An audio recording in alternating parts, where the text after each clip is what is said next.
последние 2 года громко, скажем так, о себе заявила так называемая русская община. У нас в Республике Башкортостан и раньше русские националисты были, они проводили русский марш, я помню, в 2013 году это был русский марш. Но сейчас, вот когда русская община она начала по всей России действовать, открыла свои филиалы, началось что-то такое, прям, ну, целая чуть ли не фашистская страна становится. Вот на твой взгляд, к чему это, почему это вообще происходит и к чему это, для чего была создана такая русская община? Русская община, по всем мнениям экспертов, она действительно является неонацистской такой, ультраправая, разжигающая межнациональную рознь.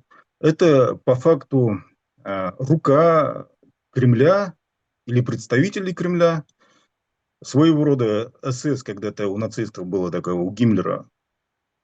Это организация, которая призвана э, держать контроль в национальных республиках или вообще на территории так называемой Российской Федерации.